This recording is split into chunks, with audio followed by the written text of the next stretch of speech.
ஏய் என்னடா ஃபயர் விட்டுட்டு இருக்கீங்க, நீதி வென்றது தர்மம் வென்றதுன்னு புரியல எனக்கு. 2 கேள்வி கேட்டுச்சு உச்ச நீதிமன்றத்துல. என்ன கேள்வி கேட்டுச்சு? மாவட்ட நிர்வாகம் எப்படி பெர்மிஷன் கொடுத்தீங்க அந்த இடத்துல? அது மாநில தலைவர்கள் ஒரு கட்சி சார்பா ஒரு கூட்டம் நடத்தும் போது பெர்மிஷன் கொடுக்கறதுக்கு நமக்கு எது இருக்கு, நம்ம ஏற்கனவே நம்ம பண்ணிட்டு இருக்கோம், அதுதான் வழக்கத்துல உள்ளது அப்படின்னு சொல்லிட்டு 2-3 நாளைக்கு முன்னாடி நடந்த ஒரு கூட்டத்தை எடப்பாடி பழனிசாமி வந்த கூட்டத்தை பத்தி சொல்லியாச்சு. சோ அதுக்கும் கோர்ட் ஒத்துக்குச்சு. 2வது கேள்வி என்ன, அத்தனை பேருக்கு எப்படி நைட்டோட நைட்டா போஸ்ட்மார்ட்டம் பண்ணீங்கன்னு கேட்டாங்க.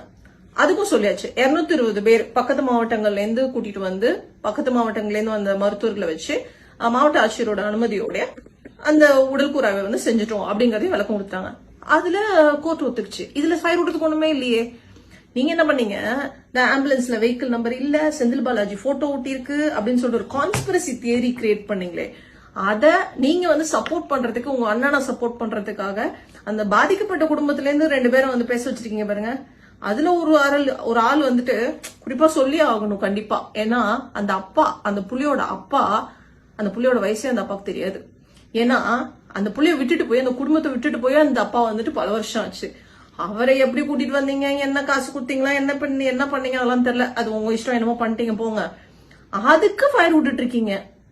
அதை எல்லாத்தையும் கேட்டிருக்கு. இன்னும் நீதிமன்றம் எந்த பதிலும் சொல்லல. இது எல்லாமே ஆர்குமெண்ட்ஸ் மட்டும்தான். உச்ச நீதிமன்றத்துல நடந்த ஆர்குமெண்ட்ஸ் மட்டும்தான்.